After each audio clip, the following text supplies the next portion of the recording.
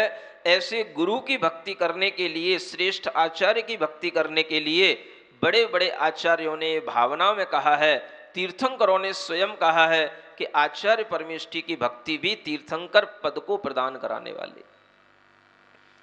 आपके अंदर इस प्रकार के आचार्यों की भक्ति से ज्ञान भी मिलेगा और उनके माध्यम से जो सही रास्ता मिलेगा, उस रास्ते पर चलेंगे तो लौकिक जगत में भी नेता जो होते हैं वो बड़े बड़े आचार्यों से हमेशा अपना संपर्क रखते हैं और उनसे ज्ञान प्राप्त करते हैं। यह एक भारतीय संस्कृति की एक प्राचीन परंपरा रही है कि पहले कोई भी बड़ा राजा हुआ करता था, उनका एक अपना गुरु हुआ करता था और उन गुरु के माध्यम से वो अपने संकट के समय में उनसे अपना विचार साझा किया करते थे और उससे समाधान प्राप्त करते थे। बड़े बड़े राजनेताओं ने भी इस तरह से अपने नेतृत्व गुण के साथ में गुरु भक्ति के गुण को धारण किया है। आचार्य की भक्ति करना मतलब अपने आचरण को निर्मल बनाना, और इस तरह के निर्मल आचरण से ही हम उस रास्ते पर चल पाते हैं जिस रास्ते पर चल करके वो खुद गुरु बनते हैं और वो गुरु भी धीरे धीरे अपने शिष्यों को उसी रास्ते पर आगे बढ़ाते हैं। जैसे नेमिनाथ भगवान अपना रास्ता कभी भी बदल लेते हैं और वह फेमस हो जाते हैं कि भाई नेमिनाथ भगवान की वह तिथि इसीलिए याद की जाती है जो आज नेमिनाथ भगवान की यह छठ कहलाती है, बिल्कुल छठी हुई तिथि है। छठ माने ऐसी छठी हुई तिथि, सोचते कुछ हैं, करने कुछ जाते हैं और हो कुछ जाता है, उन्हीं का नाम नेमिनाथ भगवान कहलाता है। और कुछ ऐसे ही गुण बड़े बड़े राजाओं में हुआ करते हैं। बड़े बड़े जो साधु होते हैं, आचार्य होते हैं, उनमें भी यही गुण हुआ करते हैं और अपने गुरु महाराज में भी यही गुण है। सब लोग जानते हैं कब क्या कर जाएं कुछ पता रहता नहीं है। इशारे कुछ होते हैं, लोग इशारों का मतलब कुछ और समझते हैं और कुछ का कुछ हो जाता है। नेमिनाथ भगवान की ये छठ जैसे नेमिनाथ भगवान के लिए बड़ी मंगलकारी बनी, ऐसी ये छठ ये मेरी आत्मा के लिए भी मंगलकारी बनी, क्योंकि नेमिनाथ भगवान से अपना रिश्ता बचपन का है, क्योंकि हम उसी स्थान पर इस शरीर का जन्म हुआ है जहां नेमिनाथ भगवान का जन्म क्षेत्र माना जाता है, वह शौरीपुर बटेश्वर। और वह भगवान की उस भूमि से जुड़ा हुआ यह भाव तब जाकर के सार्थक हो जाता है जब वह नेमिनाथ भगवान से उस शौरीपुर के क्षेत्र से चलते चलते यह आत्मा बढ़ते बढ़ते बड़ी होकर के यह आत्मा नेमावर तक पहुंच जाती है। और नेमावर में भी वह नेमिनाथ भगवान की छठ इसलिए भी थोड़ी सी याद आ जाती है कि कभी कभी अगर हमें वो तिथि याद ना हो तो आप श्रावक लोग तो याद दिलाई देते हो, इतना ख्याल हमारा रखते हो, बड़ी अच्छी बात है। और इस तरह की तिथि जब याद आती है तो याद आता है कि वास्तव में आचार्य की भक्ति करने से ही हमें वे गुण प्राप्त होते हैं जिन गुणों की हम भावना शास्त्रों में किया करते हैं और उनकी प्रार्थना हम गुरु चरणों में क्रिया करते हैं। वे गुण हमें गुरुओं की भक्ति से प्राप्त होते हैं। वह नेमावर, वह 97 की वह घटनाएं, जिन दिनों में नेमावर में आचार्य गुरुदेव अपने सामने जो अनेक ब्रह्मचारी बैठे हुए देखते हैं और उन ब्रह्मचारियों को वह जब पढ़ाने के लिए तत्पर होते हैं, अध्ययन कराने के लिए तत्पर होते हैं, तो उसमें बहुत दिनों के बाद में उन्होंने जो धवला ग्रंथों की जो परंपरा चलाते थे, यानी धवल शास्त्रों की जो वाचना चलती थी, वह वाचना का क्रम बहुत सालों से बीच में रुका हुआ था। वह क्रम उन्होंने शुरू किया तब जब उनके सामने कुछ और नए ब्रह्मचारी थे और उन ब्रह्मचारियों में यह आत्मा भी थी जिसको लक्ष्य में रख कर के भी उन्होंने वह धवला ग्रंथ की वाचना शुरू की। धवला पुस्तक 4 जब उन्होंने शुरू की तो उसमें कई ब्रह्मचारी सामने बैठे थे, तो आचार्य महाराज कहने लगे, ये धवला ग्रंथ पढ़ने के लिए ब्रह्मचारियों को अभी अधिकार नहीं है। क्यों नहीं है? क्योंकि ब्रह्मचारी हो या कोई भी हो, धवला ग्रंथ तब पढ़ा जाता है जब वह आरंभ परिग्रह से मुक्त हो। तो मन में विचार आया कि हमारे पास कौन सा बिजनेस चल रहा है, हमारा कौन सा आरंभ है, कौन सा परिग्रह है, और जो परिग्रह है वो भी तो छोड़ने के लिए ही है। तो प्रार्थना की गई कि क्या करना है, तो आदेश मिला जब 10 प्रतिमा का धारण होगा तब जो है धवला ग्रंथों के पढ़ने का अधिकार मिलेगा। तो सब ब्रह्मचारी उसी समय पर खड़े हो गए और सबने 9 बार नमोकार मंत्र पढ़ के उसी समय पर कायुस्सर किया और 10 प्रतिमा के व्रत उसी समय पर आचार्य महाराज ने उसी नेमावर में प्रदान कर दिए। तब जाकर के उन्होंने धवला ग्रंथ का स्वाध्याय जो बहुत सालों से रुका हुआ था वो उन्होंने शुरू किया। वो 60 खंडागम आदि ग्रंथों की, सिद्धांत ग्रंथों की वाचना फिर उन्होंने लगातार जारी रखी। एक के बाद एक पुस्तकें, वह धवला की 16 पुस्तकें आगे पीछे किसी भी क्रम से उन्होंने पढ़ा दी और इस तरह से उस नेमावर में एक नया जीवन की एक शुरुआत हुई कि लगा कि गुरुजी जो सिद्धांत पढ़ा रहे हैं, जो पढ़ा रहे हैं, वो तो अभी अपने लायक है नहीं, लेकिन फिर भी वो पढ़ाने की कोशिश कर रहे हैं। तो बड़ी विनय भाव के साथ में वह सब सीखने की कोशिश तो की जा रही है, लेकिन बुद्धि जितनी होगी या बुद्धि का विकास जिस क्रम से होगा ग्रहण उतना ही होगा। लेकिन कहा जाता है बुद्धि कालेन पच्यते, बुद्धि में सब कुछ रखते चले जाओ, वो समय पर पचती चली जाएगी। और वही कुछ हुआ कि जो कुछ भी गुरु ने पढ़ाया वह कुछ भी बाहर नहीं गया और वह सारा का सारा बुद्धि में समाहित होता गया। और ये भी गुरु महाराज का सूत्र था, चिंता नहीं करो, बुद्धि काल से पचती है, बुद्धि काल के अनुसार बढ़ती है, केवल आप अपना स्वाध्याय करते रहो, पढ़ते रहो। और पढ़ते पढ़ते उसी नेमावर में कुछ ऐसा माहौल भी बनता है। चातुर्मास शुरू होता है और चातुर्मास के अंदर ही ये धवला आदि का ये अध्ययन शुरू होता है। और उसी के बाद में यह जब तिथि आने का टाइम होता है, ये मुकुट सप्तमी की तिथि, ये भी बड़ी प्रसिद्धि को प्राप्त है। और इस तिथि से कुछ 8-1 दिन पहले से माहौल बनने लग जाता है, जब संघ में रहने वाले कुछ मुनि महाराज तो नहीं, जो क्षुल्लक महाराज थे, वह क्षुल्लक महाराज जब केसलौच करना चाहते थे, कोई ऐलक महाराज थे वो केसलौच करना चाहते थे, तो आचार्य महाराज ने उनको थोड़ा कहा अभी रुको। क्या बोला? अभी रुको। तो उनको रोकने से ही इतना हंगामा हो गया कि सबने अपना अपना अंदाजा लगा लिया कि आचार्य महाराज ने इन लोगों को केसलौच करने से अभी रोका है, आगे कुछ होने की संभावना है।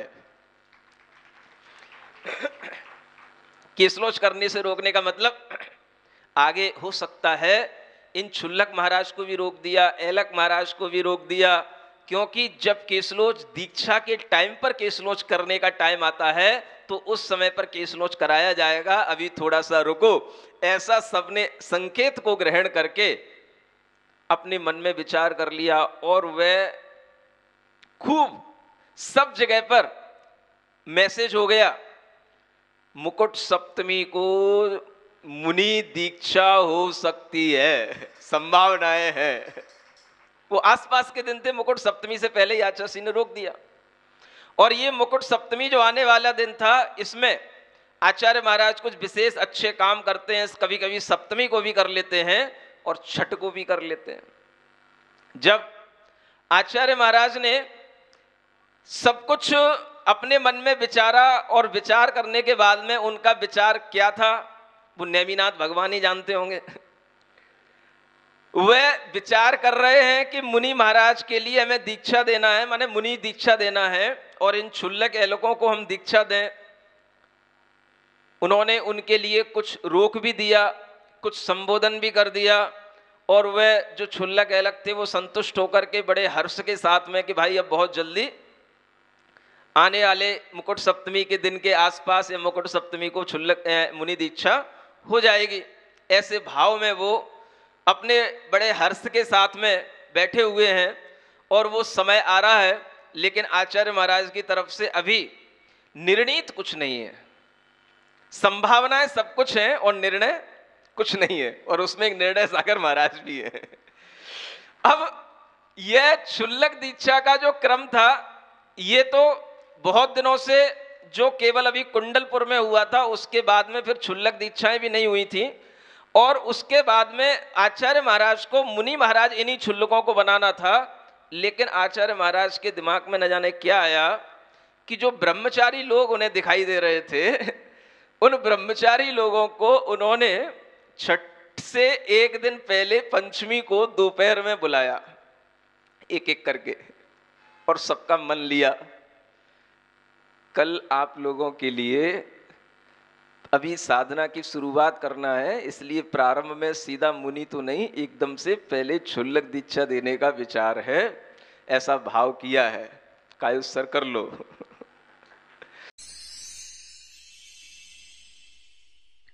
सिरिजिणवाणी जग कल्याणी जग जन मदतम मोहरी जनमण हारी गढ़हर हारी जम जरा भव रोग हरि तिथ्य राणम दिव्य झुणिम जो पड़ई सुणई मय्ये धारई राणम सौख मणंतम धरिय सासद मोक्ष पदम पावई सासद मोक्ष पदम पावई।